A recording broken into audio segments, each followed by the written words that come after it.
Escape felons on the loose, a pirate's treasure waiting to be found, and a gaggle of friendships we all wish we had when we were kids brought together to save their childhood home from a shady development deal. This is our 2-year anniversary since we turned the projector off, and the 35th anniversary of this classic film. So sit back as we remake The Goonies. That's right, The Goonies Right. Hey, you guys!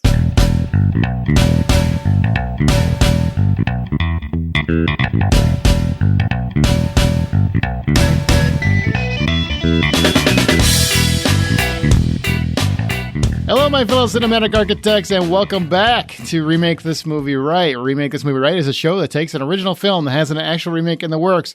Kidding, it does not this time. Figure out what still clicks and what doesn't. There's a little bit of humor at it, and then we determine exactly how Hollywood should remake it. By the end of each episode, we will have the remake ready to roll for Hollywood execs and presented to you in movie trailer form, presented by Wayne Henderson of MediaVoiceovers.com. We are here to tell Hollywood how to remake this movie right. I am your host, Aaron Peterson. Joining me today is my fellow host, Troy Heinrichs. So glad to be back doing this, especially for the Goonies, because this is a childhood, dream come true. And to this day, I cannot believe they still have not created the Goonies, the theme park water slide. Wait, how would that work? Well, I guess, yeah, that could work. I could see that. That'd be fun. Ever since the when they slide down the water slide and get to the pirate ship, like, that is the one thing I always wanted as a kid, was to go to the theme park to do the Goonie water slide in a cave.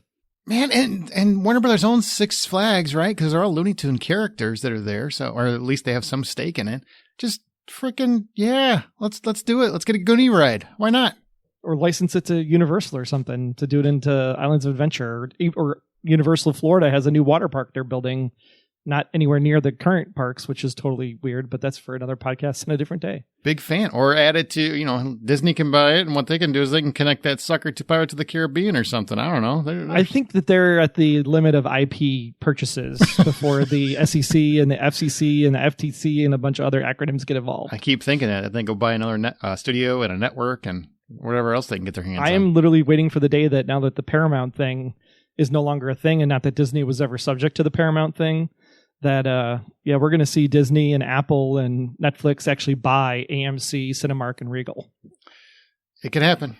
It could happen. But you know what? We're here to talk about the Goonies. And if you don't know what the Goonies is, I mean, I'm going to tell you what the plot is, but if you don't know, I think your childhood is ashamed of you. I really, really do. Would you agree? There could be some 10-year-old listeners, and then I'd be ashamed of the parents for not showing them their childhood memories. That's really a parenting fail. If your kids haven't seen the Goonies, I mean, this movie helps them establish what it takes to build quality friendships. Because it's our time. It's our time down here. It's their time up there. I just want to cry. All right, well, Mikey Walsh and Brandon Walsh are brothers whose family is preparing to move because developers want to build a golf course in the place of their neighborhood. Unless not enough money is raised to stop the construction of that golf course, and that's quite doubtful. But when Mikey stumbles upon a treasure map of the famed One-Eyed Willie's hidden fortune, which is conveniently hidden right in Mikey's house. That's pretty handy. Mikey, Brandon, and their friends, Lawrence, Chunk, Cohen, Clark, Mouth, Devereaux, Andrea, Andy, Carmichael, Stephanie, Steph, Steinbrenner, and Richard, Dada Wang, set out on a quest to find the treasure in hopes of saving their neighborhood. But trying to beat them to it are criminals Mama Fratelli and her sons Jake Fratelli, Francis Fratelli, and the severely disfigured Lotney Sloth Fratelli. That's right. These are the Goonies. I think this is the first time that I knew his name is Lotney. I didn't know it was until I wrote that. I'm like, that's his name, Lotney? I think this is the first time I knew her name was Stephanie, to be quite honest. It's I was like, the other one with the glasses. That's amazing. I think likes Mouth in the end, really. Now, do you remember seeing this? Did you see it in the theater? Or did you see it on home video? Where did you see this one at the first time? That's a really good question. This was after Back to the Future? Yes, this was. Yep. Then I think I saw this in the theater. No, actually, same year. 85, right? Same year. I think so, yeah. Because I know I saw E.T. was like my first movie in the theater, which my parents will never live down because I screamed for days afterwards to bring E.T. back. Yeah, I think I saw this in the theater, but I more remember watching it over and over and over again on video cassette because I had to pay a bunch of late fees to take the tape back.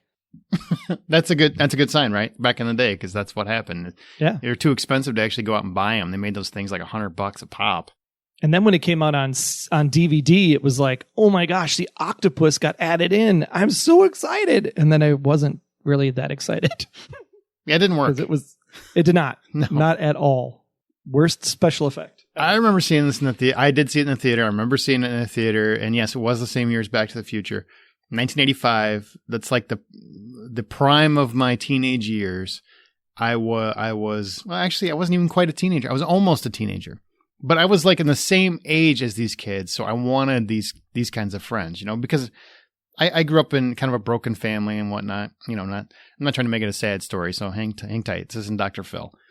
But for me, these kids, there was a really bad man who was coming into his neighborhood and was going to tear down the projects, and he had to go find a treasure map down at the local library. I did. I grew up poor, and I grew up in the projects, and our friends were kind of like this. Like they were all from different elements, different families, different kinds of kids.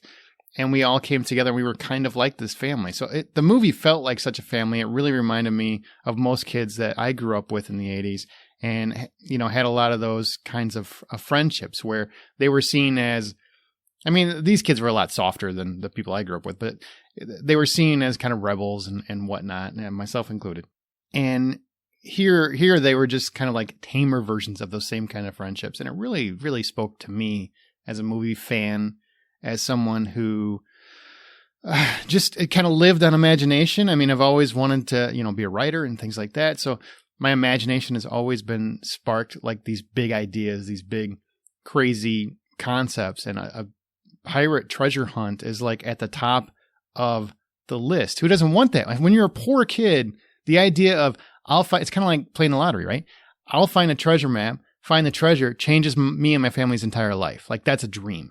Yeah. If there was a treasure map, I'd take it right now because I got to pay rent next month. But as a kid, it's even better because you're poor. You're basically your mom. No, you did it as your kid because you wanted to buy baseball cards to get that really crappy gum. I didn't. No, we were really, really poor, man. I just wanted to eat like a steak at some point because I was getting a little tired of Vienna sausage in the can, and those are they're horrible. Oh no, yeah, that's I really feel bad for you now. That's like worse than SpaghettiOs, man. I had a lot of that.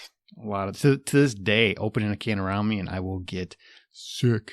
Oof. But it totally screams childhood because I know I would think this movie and probably partly Stand By Me in a lot of ways just felt like that quintessential growing up, your buddies getting together to do some kind of crazy thing. And for us, we specifically had a little bit of like a forest preserve that was, I guess, there was a little creek, depending on what part of the country you live in. And there's some little crawfish in there and stuff. So we'd go, find the crawfish, nothing like you'd find down south, like little baby ones. But we'd spend all of our summers building forts out in the forest and just finding new places to go. And then people would come by on the bike path and we'd all be like, blah, blah, blah, blah, and scare them on the bike path and stuff. Did you ever do snake wrangling where you'd pick a gardener snake up on a stick and throw it at somebody? Not so much a stick, but we had the, what do you call it? It was the claw grabber where you pull on the trigger and it makes the claw hand on the end. So we'd grab the grass snakes with the claw grabber. I miss being a kid. Now everything hurts you apparently, but man, snakes were fun to play with. And then you grew up and you watch Porky's and Fast Times at Ridge Mountain High and Back to the Future and you try to be cool. See, I always prefer these kinds of movies. Because there aren't many of them. You'd think something like The Goonies, which is so timeless and a real classic and has stood the test of time, which, we all love movies from different eras and stuff, but this is a movie that still holds up. And there aren't many of those where you watch it 35 years later and you're thinking, this doesn't look that old. Like it really does. I think Back to the Future holds up like that too.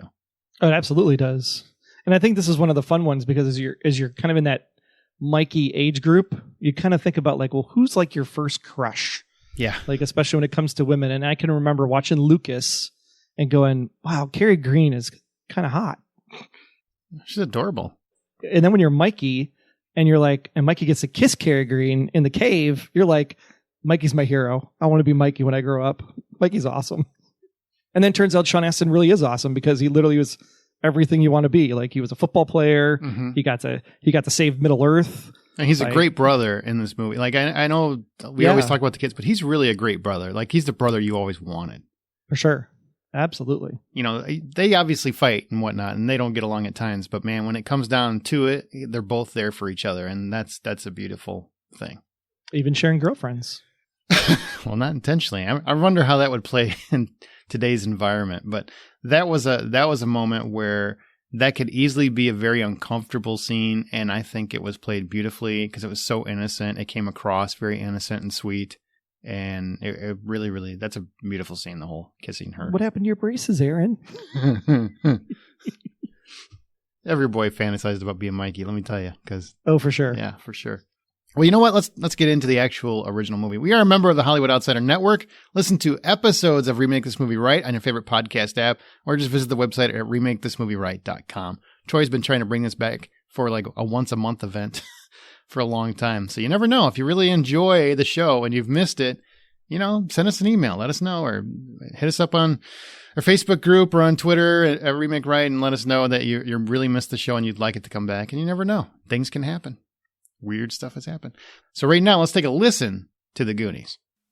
But the worst thing I ever done, I mixed up all this fake puke at home, and then I went to this movie theater, hid the puke in my jacket, climbed up to the balcony, and then I made a noise like this.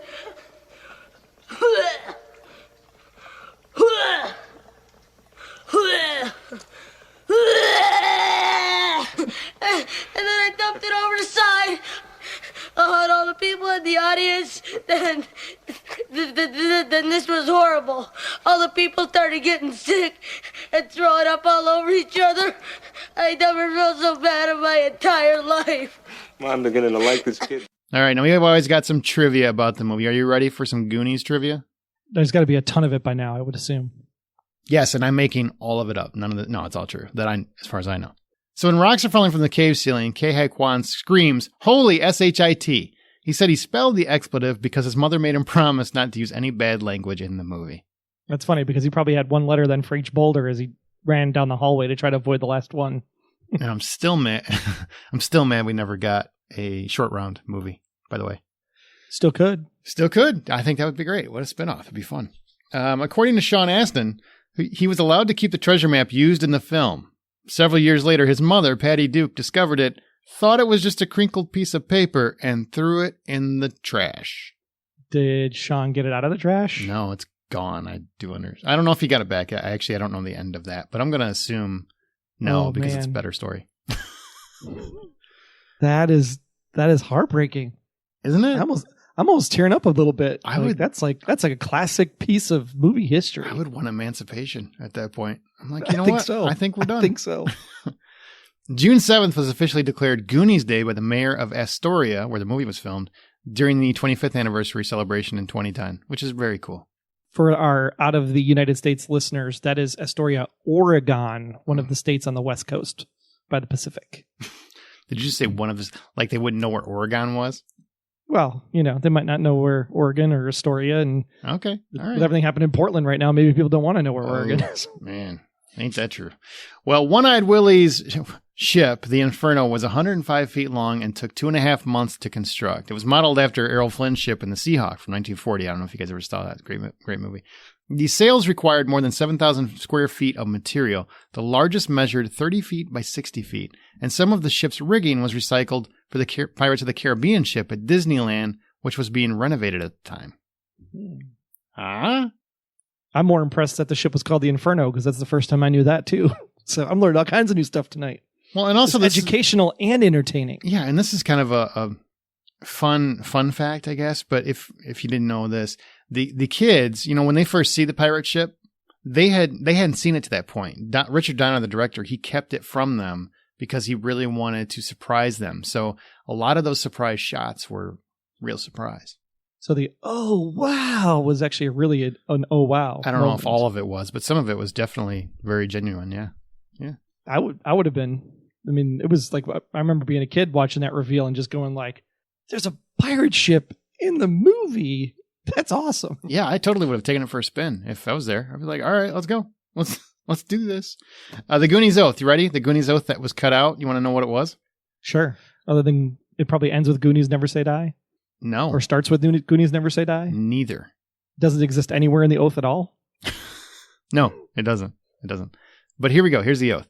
I will never betray my Goondock friends. I swear it. I didn't make this up. We will stick together until the whole world ends. Through heaven and hell and nuclear war, good pals like us will stick like tar.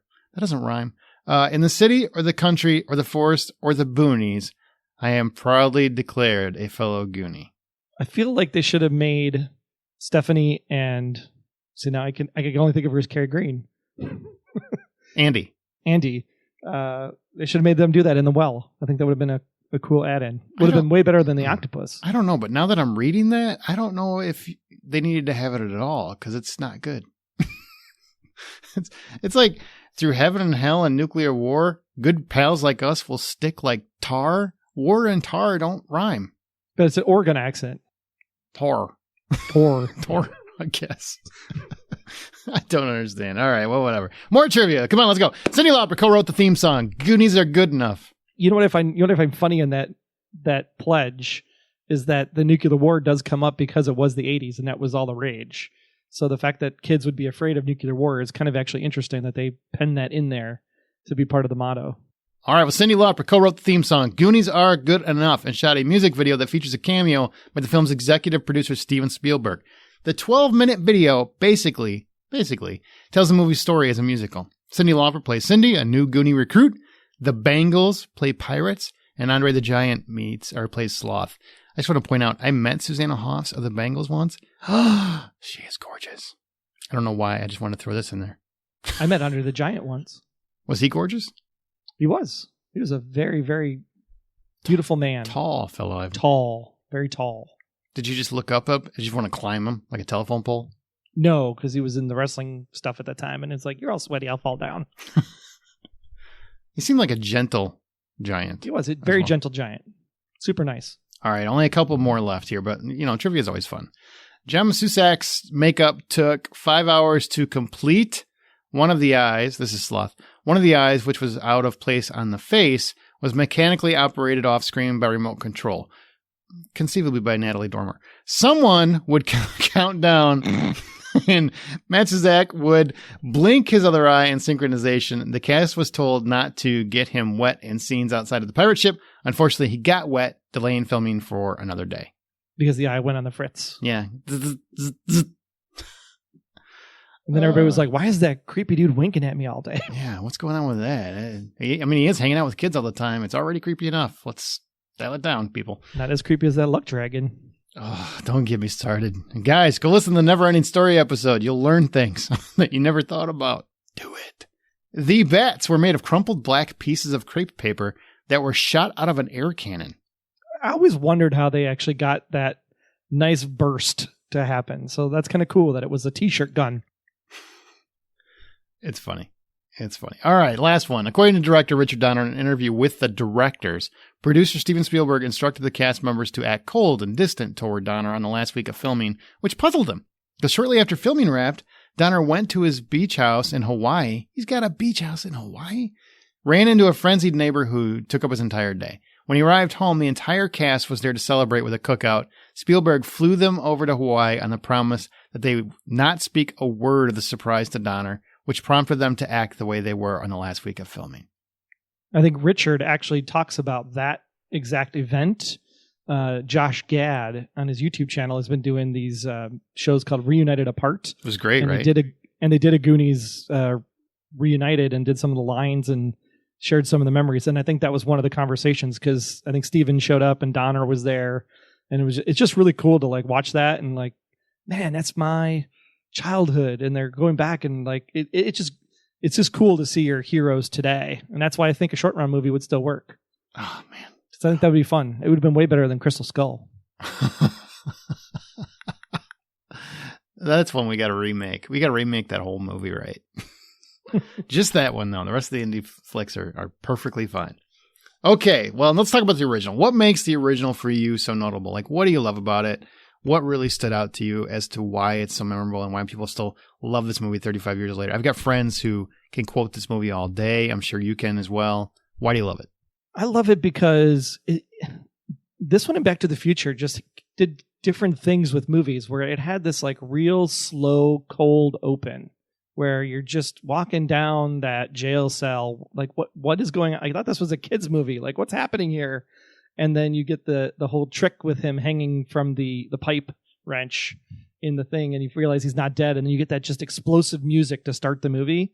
I think that was such a great way to introduce people to the fun and madness that we were in for, and then to be introduced to every single character in the movie through the course of that chase scene, ending up at Mikey's house at the end. I think it's just an iconic way to start a movie, and then just to just have like everything known up front, like what is all happening. It's a small town. It's West Coast. It's raining. It takes you through the whole basic concept of the town, like where you are, like to that whole chase. Yeah. The only problem I think was that because it was all underground, it kind of would have been fun to like see those locations come up as they were going around town trying to find the clues and follow the map before they got to the restaurant. So maybe it'd be you go back to the docks where Stephanie's with the crabs, and you go through the like to the restaurant where Chunk was standing with his Pepsi shake or whatever that splattered all over the window. I think it would have been fun to see those locations happen throughout the movie. But yeah, just the opening it just goes like, man, I'm excited to watch this. And then just the one-liners and the stories, and oh my gosh, Lawrence is so great, right? Chunk's character, the way he's written, and then the way he's acted, like everything about it is it's just the funniest thing you've seen when you're 9 years old. Right, the truffle shuffle, the whole like this dude's a stiff, and it's like, and this one time I climbed up in the balcony and I made a sound that went like this. It's like it's just like that's exactly what you would do as a kid, and it just brought back so many fun memories of just being a kid. So that when you watch it now as an adult, you're just man, like I want to hang out with my kids more and do the things that kids do again. Like play kick the can and Ghosts in the Neighborhood and all these other fun games that we used to play growing up, because we lost a sense of fun over the way, I think, as adults. And I'm glad that this movie stands up over time because it's just fun. It's a lot of fun, and it reminds me all the way through. And I can't stress enough. Like it reminds me of camaraderie, of family, of just the friends you wanted, the brother you wanted, the sister you wanted. I mean, it just the girlfriend you wanted. Like everything that you wanted at that age is in this movie. You wanted to have adventure and fun. The and hang family out with your units friends. That are like neighbors, right? Because the Absolutely, the neighbors were always looking out for each other. So the Data living right next door to Mikey, like you always had that buddy that lived. Like I had a set of twins that lived. Unfortunately, they were boys, but I had twins that lived across the street. And we were best friends, right? We would like do the whole flashlight tag through the window, and we would try to build like the wire tin can telephone going across the busy road. That works, man. That does work if you do it right. Yeah. But it's like it's those kind of memories that this movie just invokes, and it's just fun, and it's great, and it's so quotable. Well, because I will say, like, especially this is where I feel bad for kids today, right? And I know that makes me sound so old. I'm not that old, but I get what you're saying, you know. But kids today are so stuck in their phone and technology that I don't know if they have the same kinds of friendships that we had as kids, because we didn't have all of that. So we had everything that all the games we wanted to play and all the ideas we wanted to have, we had to come up with them. We had to find ways to actually use our imagination to play with our friends and do, you know, all the stuff that you guys can do on a phone now. You know, now you communicate through your phone. We didn't have that option. You had to sneak around and meet up at the playground and do all kinds of other things. It was just, and all of your friends were usually close by wherever you lived, because it isn't like today. You know, we didn't have car. We weren't driving around. You met people wherever you congregated, which was usually your home and your neighborhood. So those Aaron friends and I would not be friends because we live an hour away from each other. True. And you know, I was I was a very, I don't want to say a minority, but I was the only white kid in my neighborhood. So, you know, I stood out. So it was hard to make friends at first, but eventually, you know, I ended up with some great friends and we had a great time, but it was all like guys in the neighborhood. It was wonderful. Like my childhood was wonderful. You know, had some issues, absolutely. But this is the kind of stuff that reminds me of all the good times. This movie. Yeah, now all we have is escape rooms. That's like the level of our treasure hunting capability today as adults. And I do, I think the prison escape, while kind of ridiculous, is very fun and it works. Is it plausible that he could get out that easily? I certainly hope not, or we should probably look at how we... It's a small town jail. Sure. I think the bigger issue is, sure. Does the bullet actually light a ring of gasoline? That's the one I still want to get. It does not. By Mythbusters. I think it doesn't. But I would also like to add, one important thing in terms of how great this movie is the casting. Like this... It was perfect. There's few movies in the history of mankind where I would say, I wouldn't change anybody. This is one of them. This is one where I say I wouldn't change anybody. There's nobody in this movie where I think they didn't do exactly what they were supposed to do, and they did it to the best of their ability.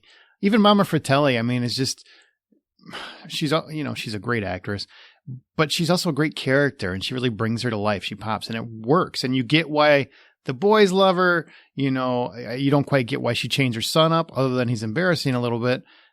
But all that stuff kind of works because of the actors that they cast. So it really is just like it's perfect. It's a perfect movie. Yeah. Even Troy is an ass. Aaron can tell you, it fits the bill perfectly. True story. Every Troy I know is like that. That's all I'm saying. Let me see. I'm going to hit you so hard when you wake up. Your clothes are going to be out of style. I love that. I love how they tie him up. I just think it's funny with this little weight thing. The wishing well scene, I think, is very heartwarming. It's just kind of a beautiful scene for me. The ending where they find the treasure and Mikey doesn't get greedy, and then all the Goonies come together, I think is just beautiful to me as well. Like those are the highlights of the movie for me. Yeah, the whole not that one. Save that for Willie. Yep, everything else. Exactly. And then that's when that turns out to be the booby trap that actually springs the ship free when the Fratellis end up taking from it anyway later. And even Sloth coming to find a real family finally with the Goonies, I thought was really sweet. Like I just thought that was really beautiful. Well, and Corey Feldman's at his best. When he's doing the whole translation with Rosalita. Oh, he's kind of a racist, though. He threatens her with imprisonment at one point. This is true. But there was the whole this is where he keeps the cocaine, and this is where the porn is, and it's like, oh my gosh, I moved into a murder house. And the statue, you glued it on upside down. If you piss in your face if God intended it to be that way. So funny. So anything doesn't work for you? Is there anything in this movie that actually does not work for you? I just watched it again in preparation for this, and I tried really hard to look at it with a critical eye, to sit there and go, what is it that just doesn't stand the test of time, or didn't work the first time around? And we kind of looked at it with kids' eyes, so you can see the faults now. The only thing that I think doesn't work for me is the pipe scene. That's on my list. It makes zero sense. It makes zero sense. It's funny as hell. And I love when Troy gets shot up at the toilet into the ceiling and then apparently still conscious after he gets his head knocked out because, we got to protect Troys all over the world. I agree. Yeah. Put him in a camp. Yeah. That scene, even when Sloth comes in later and he just shoves it up and then you hear the car crash. It's like, I'm almost glad they didn't show the car crash because it's like, I hate to see what actually happened. Like a fire hydrant blew up or something. But that entire pipe scene was the only thing that just didn't fit. And then the only other thing I really came up with was the octopus. The octopus just didn't work when they added it into the special edition. And I almost was like, they should have just cut the octopus line out from the original movie, to be quite honest, for the special edition instead of making an octopus. But, watch the regular version. You don't have to worry about it. Well, he does say octopus at the end still, though. And you're like, where's the octopus? Yeah, but you don't see it. So I'm good with that. He could have just said the bats were really scary or the spikes were really scary. Like, where did octopus come from? That's the trivia I want to know. Like, were they really trying to actually put an octopus in the original movie and they just couldn't get it to work? And they shot the scenes out of order. It's quite possible, right? It's quite possible. Yeah. The only thing that really bothered me is as I watched this, I watched it twice in the last month, honestly. They chained their son up in the basement of a restaurant, and I still just think that's a weird-ass story point. As much as I'm fine with it, I'm also like, what? That's just, they're evil, but that's really evil. Like, just really, really evil. But remember, Mama Fratelli, as the kids leave the restaurant, she literally turns and looks at the camera, and she's like, kids suck. So I get the feeling like she never really wanted kids to begin with. And she's just kind of put up with her 2 kids that she has. And she really treats them like crap to begin with. And then, Sloth is just the brunt of all of it because, he's obviously disformed and disfigured, and you get everything that you have going on today. Obviously that probably wouldn't fly in today's world. But yeah, I think it speaks exactly to what the Fratelli characters are. And I think it really does set up the fact that here you have the definition of the Goonies is like overcoming all obstacles to stay together and fight for what's right. And then here's Sloth, the guy chained to a basement, left for basically nothing except for a plate of slop, and a real annoying brother that sings Italian. And he overcomes and he finds his family, and he saves the day, and he breaks out and becomes super Sloth. And, the whole knife pull down the sail and everything. The Sloth story, I think, is what really makes the movie what it is. It's truly the hero's journey that you look for when you tell one of these stories.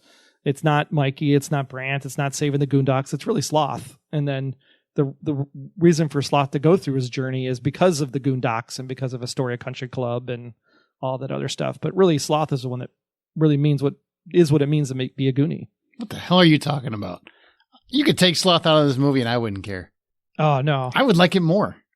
Oh, I love Sloth and Chunk. Sloth and Chunk make the movie for me. Hey, you guys. Mama, you've been bad. I love the actual Goonies, the actual kids. That's what I loved.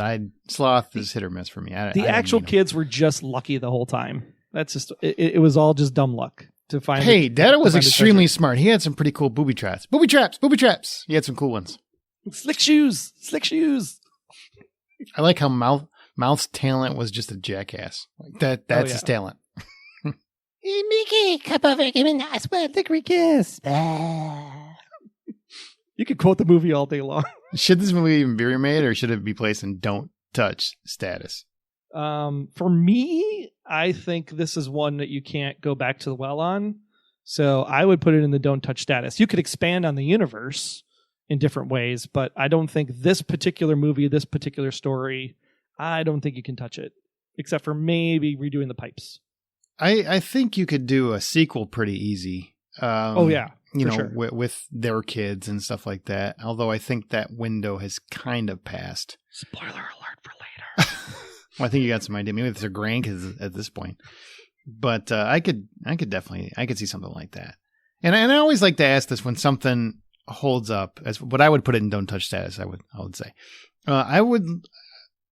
when something holds up like this movie does, right?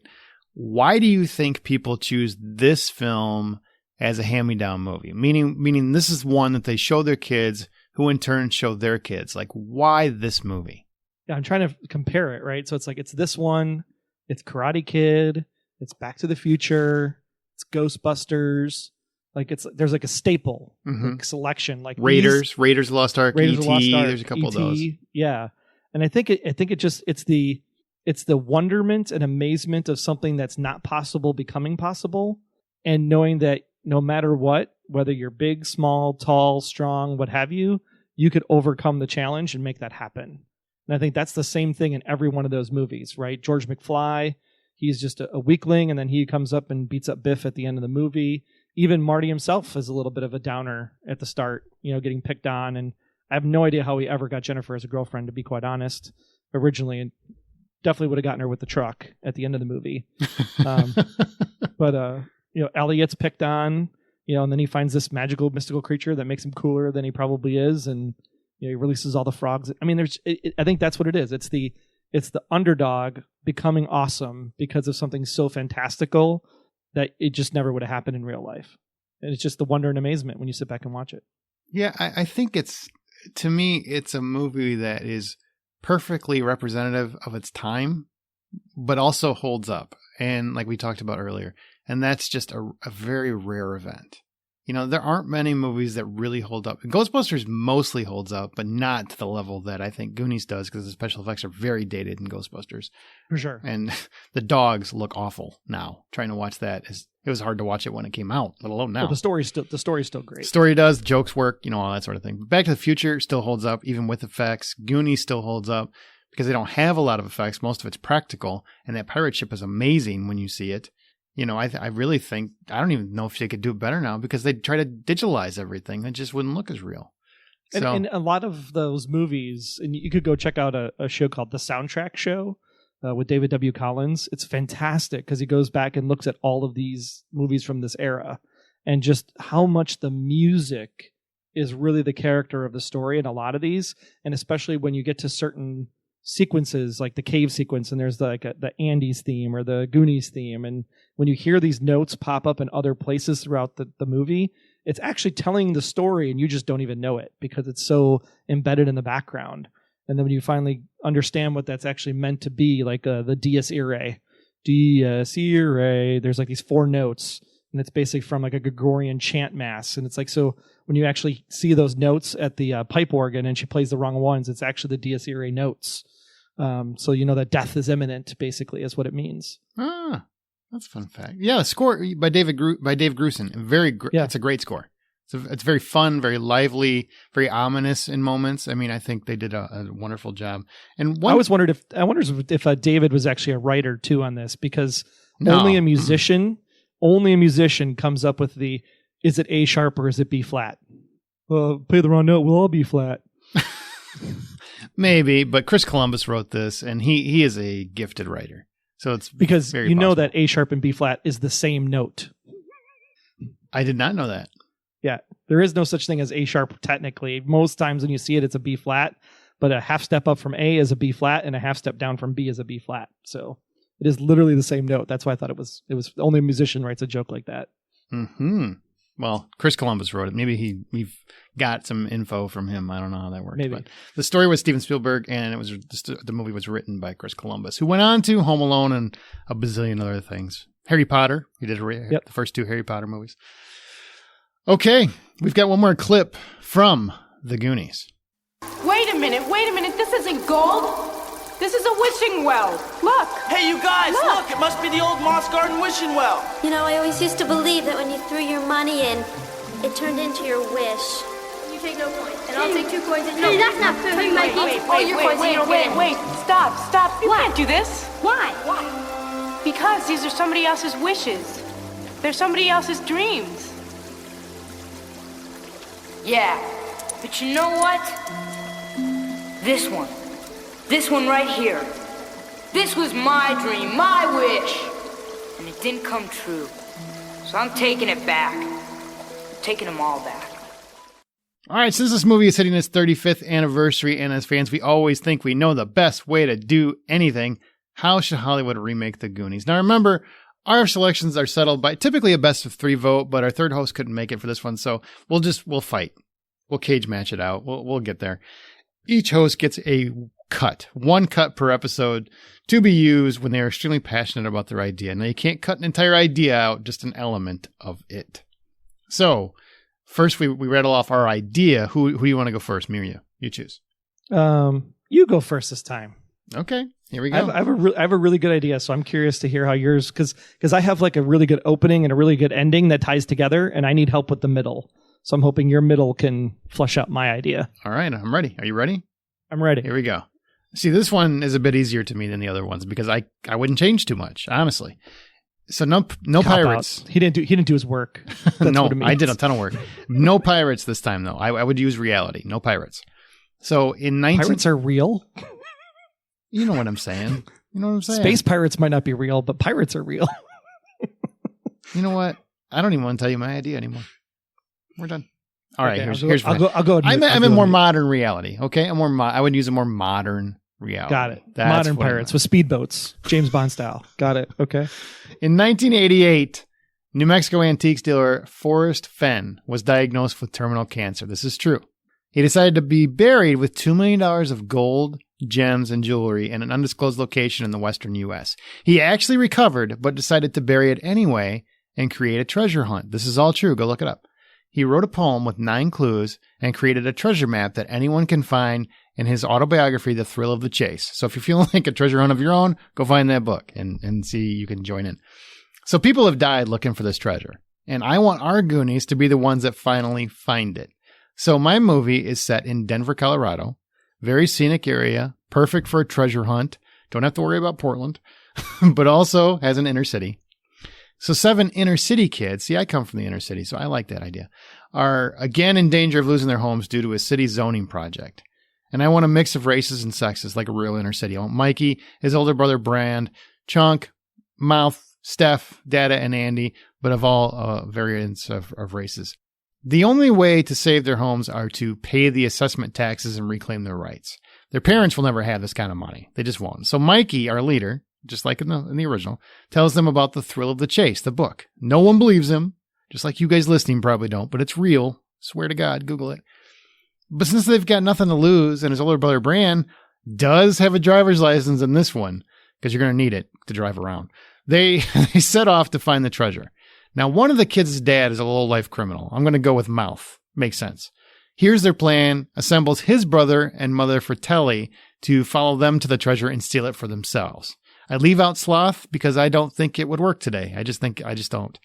Along the way, one of the kids gets kidnapped. I'm saying Dada, so that he can escape on his own at some point and not have to be saved. And they have to find the treasure to save them all. That's my Goonies. Sounds a little bit like Game Night in a way. Not even a little. Nope. I don't even know what the hell it's not even close to Game Night. But, if you got to pull from a movie of recent history, go for it. Actually, part of that actually is going to fit really well with my idea. Okay. So, painting a picture, scene opens. We find ourselves back in Astoria, Oregon as the credits roll, and we see the locations we saw in the opening of the original Goonies, but over some more nostalgic, lighthearted type of music. We see like Stephanie's Crab Barrel. We see the house where Mouth and his dad were fixing the water plumber. We see the restaurant where Chunk was in the window, et cetera, et cetera. And that's all over the opening credits. And we just kind of familiarize ourselves with the Goondocks once again, ending up with Data and Mikey's house before we pan away to the Astoria Country Club. As we pan through a restaurant, sitting 2 men are seen at a table eating and discussing the current financial health of the country club. Through conversation, we learn that the club is in foreclosure and a wealthy developer is looking to tear the club down to build a new tech center for business and commerce. Almost a self-contained city within a city. One of the people at the table is actually Troy, the jock sports car driving asshole and current owner of the club after his father had passed away. Across town, a funeral is taking place, and we can't see who's at the funeral, but as the camera pans in, we finally hear the name Walsh said out loud, and we realize that Mikey is there attending his dad's funeral. Mom had died years ago, and the funeral director hands Mikey an envelope that says, "One last Goonie adventure," and a set of keys. Mikey then takes the keys to the Historical Society, now inherited from his father. He sets the envelope on the desk as Troy happens to walk in. Troy, hearing about what happened, pays Mikey a visit, asks why Brant wasn't at the funeral, and we get a line that basically, he was on a plane, the plane got grounded, Mikey had to take a train, or Brant had to take a train across the country, so he's going to be a couple days late. It's Brand, you Goonie, all right? Whatever. Brand. So he's basically on a train coming from Chicago, so he's going to be late for the funeral, so that's why he's not there, right? Troy then basically tells Mikey what's happening with the country club. Through the conversation, Mikey remembers something about the land that the country club was originally built on and some big argument about the sale of the land originally. And when he finds a book, something actually falls out of the book, and it's an old document from the gold rush era about a secret gold mine thought to be in Astoria. They can't read it because it's in Spanish, so they go to the high school where they run into local Spanish teacher, who is Mouth, replayed by Corey Feldman. And Troy and Mikey, played by their original actors, have kids that are at the school that also happen to be in Mouth's class. They basically translate the information, and now the 5 of them, Mikey, Troy, Mouth, and Mikey's kid and Troy's kid, now start their amazing journey as they are trying to find this mine and save the country club. So you would do like parents, the original Goonies with their kids. Yeah, kind of like the Bill and Ted Face the Music kind of angle, if you will. Does that mean Keanu Reeves shows up? I'm confused. It's like John Wick in this? Well, he could be one of the bad guys, right? Because then all of a sudden there's a bunch of bad guys who are basically thwarting their every move to try to stop them from finding the gold mine. And then you get to the end where you actually find the gold mine. And when they show up there, the big bad actually shows up. And it's the same guy that was at the restaurant at the very beginning of the movie. It turns out that he is Chester Copperpot's grandson. who knew about the mine the whole time from his family history, and he wanted to buy the land not because of the tech center, but because he felt the Goonies screwed his family over by finding the One-Eyed Willie treasure originally. And so he was going to buy the club, use the money from the mine, and then destroy the Goondocks forever, because every great villain has that awesome speech right before you get hit in the head by a 2x4, because Brand shows up with Martha Plimpton, and they're like, oh my gosh, like they saved the day. And how did they get there? Well, it turns out when Brand finally shows up at the Historical Society, he found the envelope that said One Last Goonie Adventure, which had told Mikey about the mine, and Martha Plimpton's Stephanie happened to be on the train going to Seattle from Chicago, so she ran into Brand on the train, and that's how we get to bring them back in the movie. Then with the club saved and the Goondocks saved, the 7 of them now have a dinner at the country club. They basically were talking about what happened on the train and all the adventures and everything. And then just as they leave the country club, they go back to the cemetery, where inside of the envelope was a small piece of gold that's literally in the shape of a triangle. And Mikey places the gold inside the letter A of Walsh on the tombstone, and you cut to black. So how do we combine the two? Well, I like the clues around town, because if you go back to I always wanted to see the town locations. I think we could use your framework and just use the treasure hunt. Yeah. Yeah. I think we could totally make that movie happen, because I would be okay with that. Because honestly, I think that's a movie most fans would want to see rather than a full remake, But I would like some other, because it's a lot of white people. Oh, for sure. so Mikey could adopt. Mikey could adopt. He married a black woman. He married, everybody shakes it up nowadays. Married a Hispanic, whatever. Mixed families, sure. As long as we get that, I just want some reality here, and I think that would be fun. Not that I'm against anything. Don't write a letter, but I think that would make it more versatile. Goonies for modern day. My big thing was oh, it's Chester Copperpot's grandson. That's where it started, and then I kind of worked from there. I thought that was kind of a cool twist. Now, you didn't have Sloth anywhere near yours either. No, because we don't know if he ended up living or dying after the. Did we? I can't remember. Did he survive at the end of the movie? Yes, he survived. He was fine. Oh yeah, that's right. They did come out at the end in the sunset, and then they saw the pirate ship. He could show up with Bran at the end. He could. It's like he helps them save the day. He runs off and gets Bran, or runs off and gets Sloth. That's why he's not there for a big portion. Yeah. Something like that. I think that could work. Yeah. Sure. All right. Yeah. Well, boom. That was pretty easy. We should just make this and be done with it. So, director, who should make the movie? Who do you want to direct it? Oh, so that's the hard part. Not for me. I didn't even think about it. Christopher Columbus. He wrote the original. He loves, especially if you're going to have him involved with having the same characters and their kids. I think you want a guy who understands these movies, and he's made a lot of fun movies. So I really think Chris Columbus is the guy to go with. What did he direct recently? Home Alone, Harry Potter, 1. Oh, he actually directed? I thought he wrote them. No, he directed. He directed those. Yeah. Well, that's fine. Yeah, I'm down with that. For shizzle. Definitely. For shizzle. And he's also, he's a proficient professor. He's had a couple misses. He did Pixels. I don't know what you felt about Pixels, but he's also, I think he's a fun director. I think this is something that he loves and he would do very well with. I think we should call him. Yeah. Give him the idea. We'll get on it. So now based on the remake, you're going to have the same older cast, obviously, but they're varied in ages. All my characters are based on the people that they have. So basically, let's just say with their kids, we don't have to name them. But who would you want cast as the younger generation? Well, see, I was going to say Samara Weaving could play a high school student, but because she's in Bill and Ted now, I feel like I have to cast somebody else. Why? She's fantastic. Yeah, but she's also kind of she plays a little bit older now. I don't know if she could pass for high school senior. Okay. Amanda Steinberg. I've seen a Bill and Ted. It's like she feels more college. Amanda Steinberg. She is great. I love her to death. I don't know if you saw The Hate You Give, but she's fantastic. For sure. And The Hunger Games. She was in The Hunger Games too. Like Sabrina Carpenter came to mind. I just watched Work It on Netflix? Mm-hmm. Basically the Bring It On but dance version. And surprisingly, she was actually really entertaining. I enjoyed her character a lot in that movie.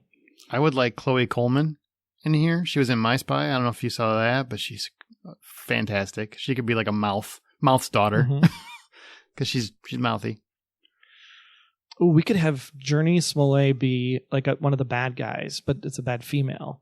I think she could play a good villain as part of the villain group. I could see that. That'd be fun. Trying to think who else. Young actors are hard. McKenna Grace, I would like to see in here somewhere. She's just very talented. She's in The Haunting of Hill House. She's very talented. You could always throw in a Jacob Tremblay or Abraham Attah from Beasts of No Nation. There's a lot of little actors, a lot of young actors that I think could fill some roles. It's really hard to find them because I really kind of like it. You know what I mean? A lot of the kids you would put in these roles, you probably don't know who they would be. You know, a lot of them are newcomers. You know, I mean, Finn Wolfhard you can put in everything, but aside from that, well, he has been. Greg is in the Ghostbusters as well. Yeah, he's literally in everything where there's a young person. Or the 80s remake. So probably Finn has to be in here somewhere too, I guess. Yeah, I guess. Yeah. Just put him in the back like he's driving him around something. Okay. Well, in terms of nostalgic moments, these are either subtle or direct nods to the original that our remake needs. What needs to be in here for a throwback for you?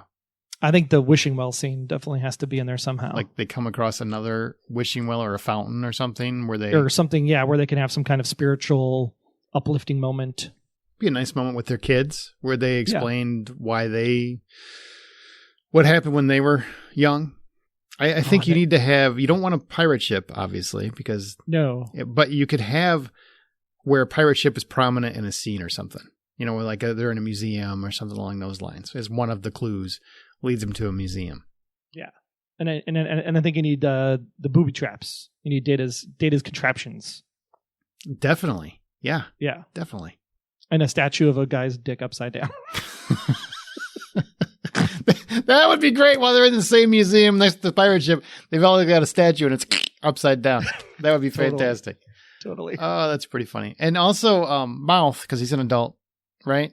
Or Chunk. Yep. I'm sorry. Chunk is an adult. You got to have him in fantastic shape. Just like the real Chunk. Cohen. Yeah. You know, he got in great shape and he's no longer beefy. I mean, he's in good shape. I think that could even work his like real job into the movie. Like he's a lawyer and they have to do some kind of like legal exploration in a library in order to find a clue. Perfect. Love it. There we go. We get the whole cast back together. We've got one more clip from the Goonies. Here you go. Don't you realize? The next time you see Sky, it'll be over another town. The next time you take a test, it'll be in some other school. Our parents, they want the best of stuff for us. But right now they gotta do what's right for them. 'Cause it's their time. Their time. Up there. Down here, it's our time. It's our time down here. That's all over the second we ride up Troy's bucket. All right, all that to get to this. This is our trailer for our new 2021-ish, maybe 2022 version of The Goonies, presented to you by The Hollywood Outsider and Wayne Henderson of MediaVoiceovers.com. Take it away, Wayne, you Goonie.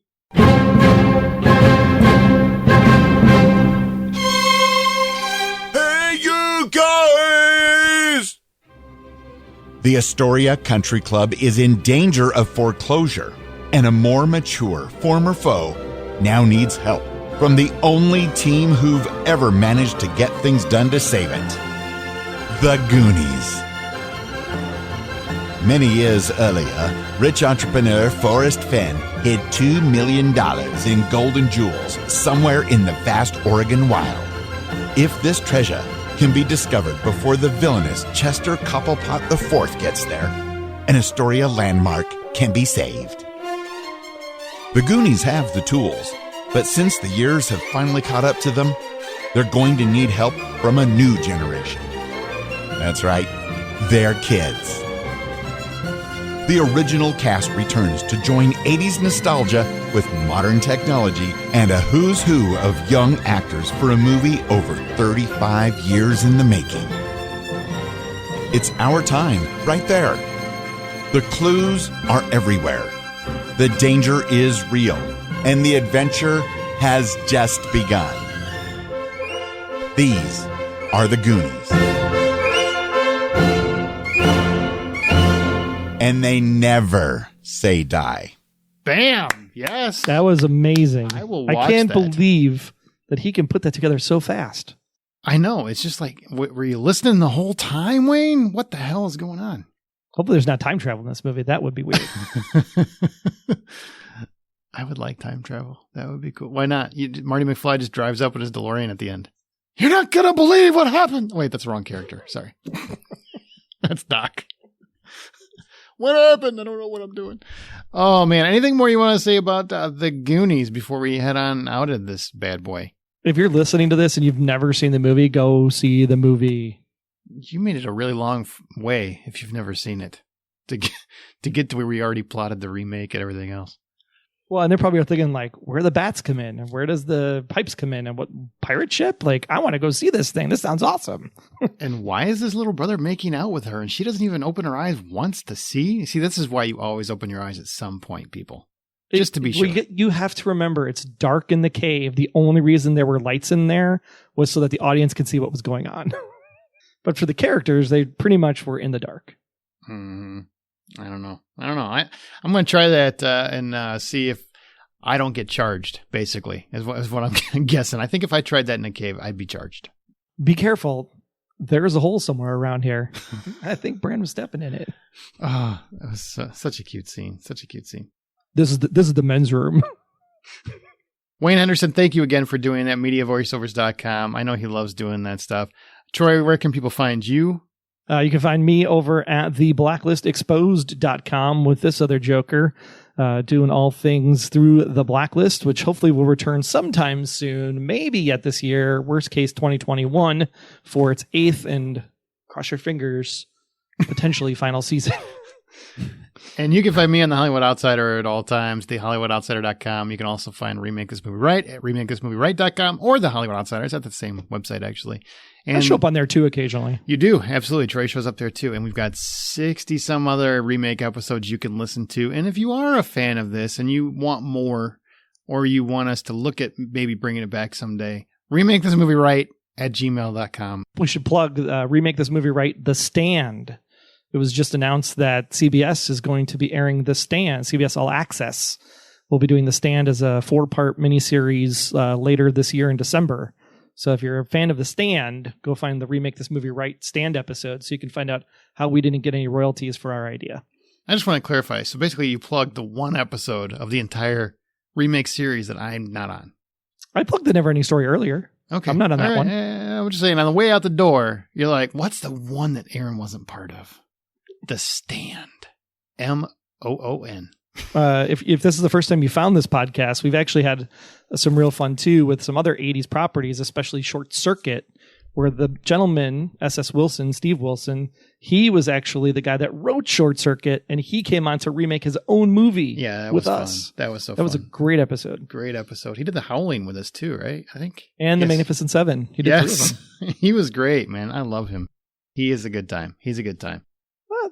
Maybe we'll do it again. Everything's going to have an anniversary over the next couple of years. So you never know. And you never know. Troy really he had an idea to do this once a month. So if you guys really love it, you let me know and we'll look at it. But there's got to be love there. There's got to be love.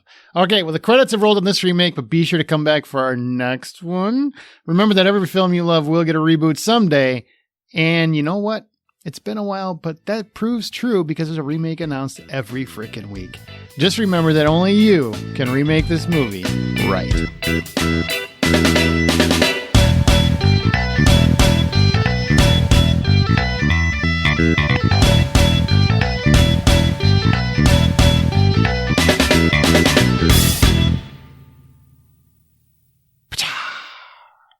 You goody!